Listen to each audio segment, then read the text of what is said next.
is a world-renowned otolaryngologist. She specializes in all things LPR and the larynx, and she was trained at Harvard, Northwestern. She's been published in many, many peer-reviewed articles, and she's an amazing educator on the subject of silent reflux and LPR. So we're going to be diving into how to prevent acid reflux this holiday season, specifically Thanksgiving, how to navigate this, types of foods, things to keep in mind. And if you're new to me, my name is Molly Pelletier, and I'm a registered dietitian specializing in acid reflux, LPR, GERD. And thanks for joining us. We're excited to chat with you guys. If you have any questions when you're listening, feel free to comment them down below as well. Great. Molly, thank you so much for that super kind introduction. I always say, I have all that training that checks all the marks, but I feel like one of my greatest strengths in treating patients with LPR is just having dealt with it myself. Mhm. It's really just kind of putting that personal touch on things that work, don't work, what people need to know about it. And so glad we're able to do this chat. It's, I think, very timely with the holidays coming up and everything. A big question I always get asked is, what are some diet tips or how can I kind of navigate my reflux, on my own with what I'm eating and drinking? And I think it's really timely we have this conversation because holidays can pose a really big challenge to all of those recommendations.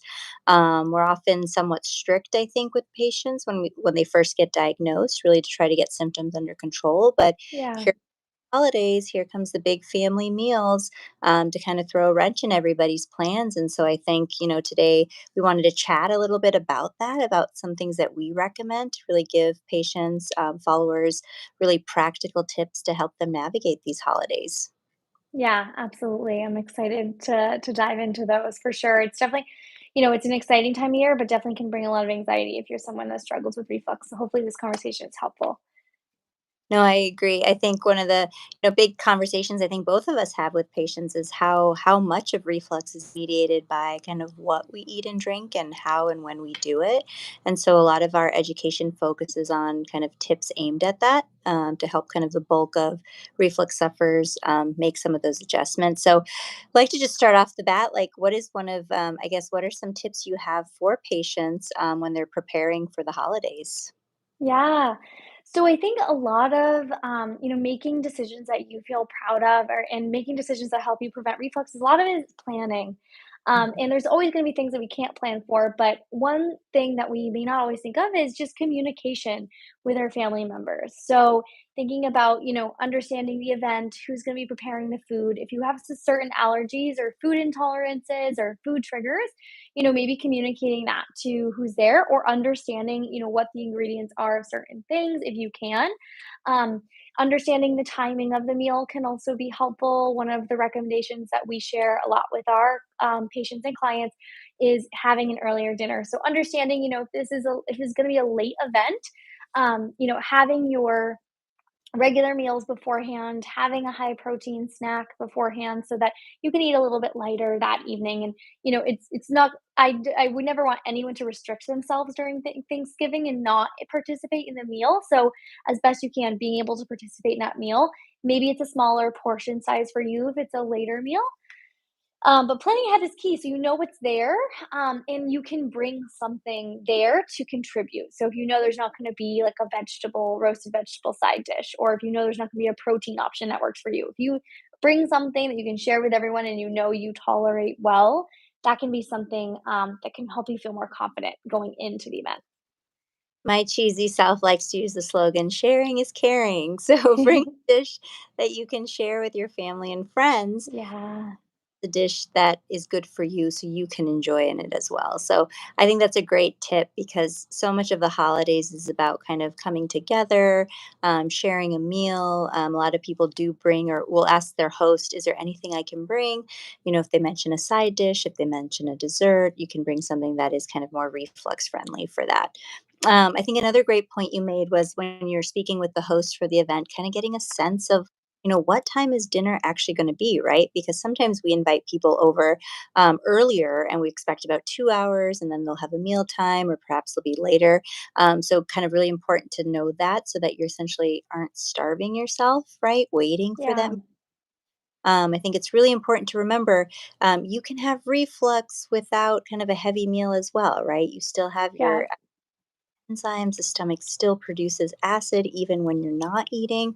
And so, without having anything in the stomach to really kind of soak that up, you can get a lot of indigestion and GI issues from, starving yourself or essentially fasting, waiting for that big heavy meal. Yes, that is such an important, yeah, important recommendation. You know, if we're going too long in between meals, there's that buildup of acid that can be really, really uncomfortable. So making sure that you're eating every 3 to 4 hours. For some people, maybe closer to three. Other people, maybe 4 to 5, if it's depending on the person and how much nutrition they can have at those meals. But yeah, really making sure that you're not, going over 4 or 5 hours without food. Even on Thanksgiving, we may have the tendency to think like I'm going to eat really light and Mhm. kind of skip a meal, but that actually can lead to not feeling so great at the event or not feeling so great if you end up overeating because you were starving. So it can go both ways. It's so true.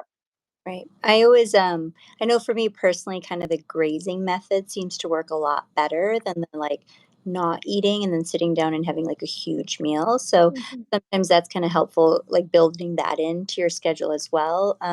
Another tip I like to give people is essentially choosing the plate. So sometimes it's out of our control, right? Like a table is set up. But if you do have a choice, if it's more of a buffet style, maybe picking a smaller plate to fill up, your mind will feel more satisfied in terms of like how much you're eating, and you'll actually feel full faster with choosing kind of a smaller plate. So that can be really helpful to help you kind of control and prevent that overeating. Yeah, yeah, absolutely. And I talk a lot about hunger and fullness with my clients, and keeping it kind of in the back of your head, like 80% fullness is a really great practice to get into. We can't always, detect this. Sometimes people have difficulty detecting fullness, but if you arrive at the meal starving, it's very difficult to eat to 80% fullness because your brain isn't really getting your fullness cues as quickly, and your blood sugar has dropped a lot, and so your body essentially will try to compensate and eat more at that meal. So, having those more frequent meals and snacks throughout the day really can help you eat to 80% fullness and avoid overfilling the stomach, which can be irritating for reflux. I think most people have probably heard that saying, like, don't go grocery shopping hungry, right? Yeah, Yeah, I think we're kind of saying the same idea here that yeah, go to Thanksgiving starving, right? It probably is not the best thing if you suffer from reflux. yeah. We've talked somewhat about in the past about things like soups. It's the holidays, fall. What are your take on kind of soups and liquids with the meal? This is a question I get all the time because their liquids can be a challenging subject if you're someone with reflux. So, I usually recommend consuming most of your liquids for hydration, like water or herbal tea outside of a meal. Some of us, if you need some small sips of water to help things travel down, no problem. Having 6 to 8 ounces of water at a or tea at a meal should be fine for most people. I would try not to go over 8 ounces of fluid at a meal time because this can overfill the stomach and dilute your digestive enzymes and make it a little bit more likely that you'll reflux. So I recommend consuming most of your liquids in terms of hydration outside of your meals, 20 minutes after or 20 minutes before, and just sip, sip, sip throughout the day. Try not to like gulp all your water down at one time, just sipping throughout the day outside of meals. And then in terms of soups, that is, it can be pretty individual. Some people feel that soups are great for their reflux because liquids can empty quicker from the stomach than solids. However, some people also notice that smoothies and soups can be a little bit triggering for the reflux. Just the large amount of liquid in the stomach sometimes doesn't feel great and can be um, just too much in the stomach at one time. And so it can be an individual thing, but I've definitely experienced that myself in terms of having a really big bowl of soup or ramen. Um, Soups are delicious and oftentimes very seasonal. So if there is a soup at your Thanksgiving, my recommendation would be, and you want to have it, my recommendation would be to have a small cup of that, so that you're not overfilling the stomach with both solid and liquid. And so just maybe a small side cup. Great. Yeah, no, that's really helpful. So kind of I think what we're getting at is portion control is very, very important. Remember anything, even if it's water, if it distends the stomach, it'll push on that lower esophageal sphincter and can trigger it to kind of weaken and allow things to reflux up. So portion control, really, really important. Even if it's something, that's on the, heavily inducing reflux standpoint, a little bit is a lot better than a lot of it. So it can be really helpful. Yeah. I Um, have, oh, I just thought of something I did Yeah, a few years sure. ago, with soup at Thanksgiving. Instead of having the gravy, sometimes higher fat things like gravy could be, triggering for some people, for reflux, and so, I actually there was, like, a squash soup, and instead of gravy, I used the squash soup. So, like, that's a way you could use the soup if you were, trying to avoid an ingredient like gravy. But, Yeah. I have a lot of, soup recipes and acid reflux friendly sauces and things. I'll link them down below in the description as well. I love that. I really like mashed potatoes, but I like kind of a soupy gravy type thing with it, so that's, like, a great idea. Put a little bit of, like, the soup with that, yeah, Mhm. them. You had used the term gulping when you were talking about drinking soup, and it made me think of, kind of we've talked about this before, but, like, mindfulness during eating, um Yeah. yeah, that like be present in the moment of the meal. And so that you're really kind of, taking the time to enjoy what you're eating. And it can be so distracting sometimes at big family gatherings and events. But we have studies that show that, not being mindful usually leads to kind of, again, overeating. Eating kind of too fast or rapidly, so it doesn't give your brain time to really process what's just happened. And so you keep eating because it doesn't know that it's full yet. And then Mm. also swallowing more air, which we call aerophagia. And so all of those things can contribute to more kind of reflux as well. And so sometimes just a simple task is just really paying attention to the fact that you are eating can actually help reflux as well. So I did think of that when you mentioned the term gulping, because that's what I imagine, like just like kind of quickly eating without realizing that's even what you're doing. 100%. This is so important. The rate at which we fill the stomach and the pace at which we're eating is key. And so, taking a deep breath, just notice the people around you and feeling grateful for the food and just, having a present moment, even if it's just like a couple seconds to really get present in your meal so that you can slow down, maybe put the fork down a few times. That is really helpful to honor your fullness but also chewing your food. Chewing your food is so key to optimizing digestion. Your stomach doesn't have teeth. So if your food gets to your stomach and it's not chewed well, your stomach might not really know what to do with that. And it can hang out there too long. It can exacerbate reflux. So chewing your food, having good posture at mealtime is another thing that can actually really impact reflux. So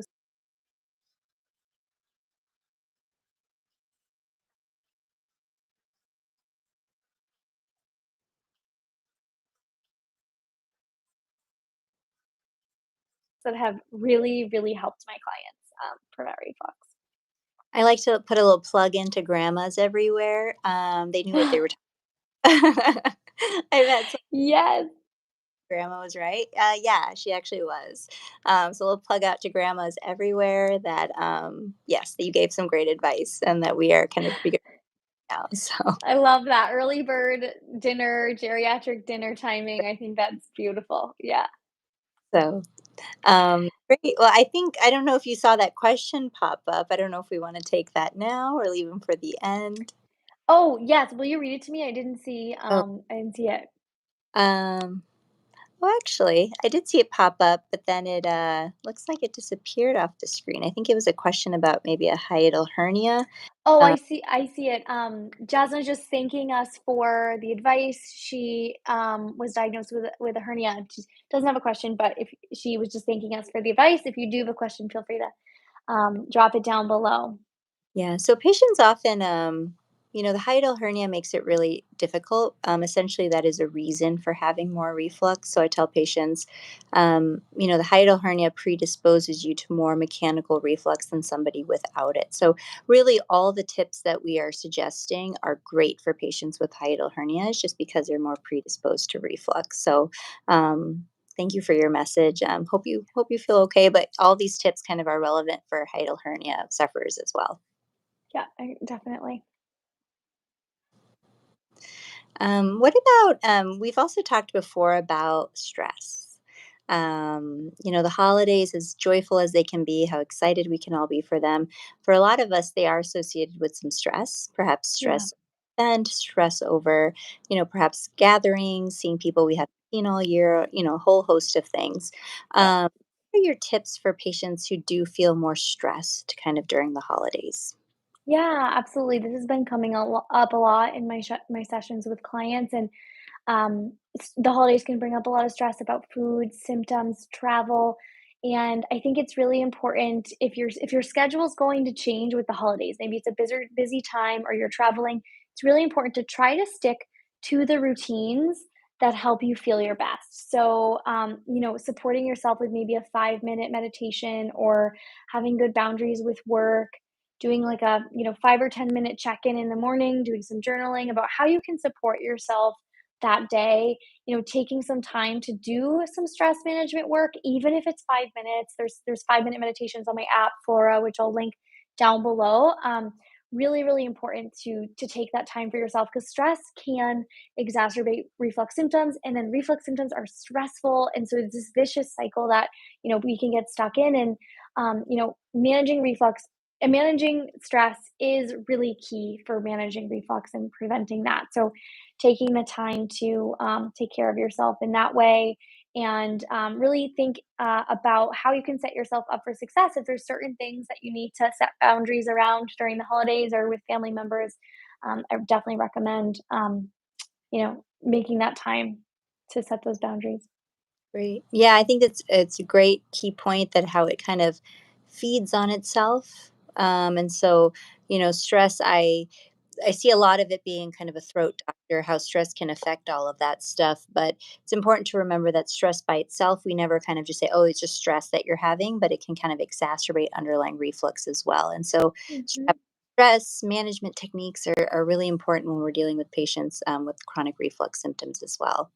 Um, I wanted to ask you, so, you know, um, sometimes we fall off the wagon a little bit, right? So the reality of it is it would be a perfect world in which I could give up, coffee, chocolate, barbecue sauce, like all that stuff and live my life. But there are going to be times where I have to have a cheat day. I maybe Hmm. fall bandwagon, and this isn't to cause any sort of stigma or blame on anybody, but let's say this happens during the holidays or during a holiday meal. What are some recommendations? Is there any way to salvage this kind of slip up, if you will?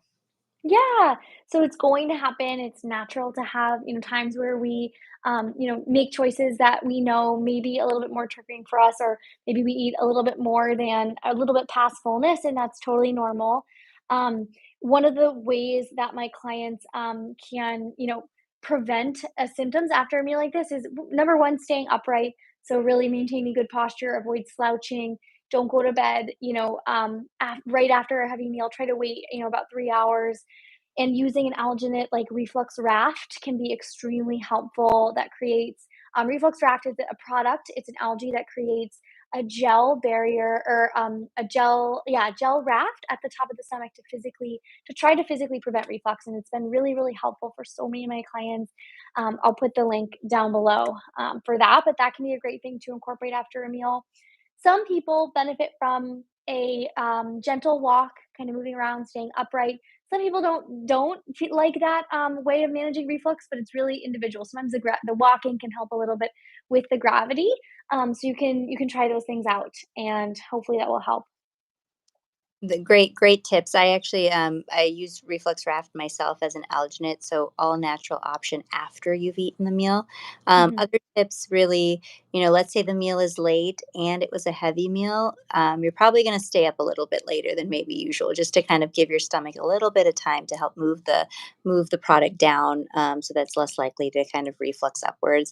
And then, Yeah. kind of my take on some of this is, again, reality of it is there's going to be days where you're going to eat something that maybe gives trigger or was on that no list or whatever. But the idea is that it's not too late. You can still kind of salvage it and prevent kind of having some of those reflux symptoms. I would encourage, if it does happen, maybe don't compound the problem and say, well, I kind of already slipped up today, so let me just have some, soda or this or that, on top of it, because it truly does make the symptoms worse. We're trying to help you prevent reflux because once it happens, it's a lot harder to kind of stop.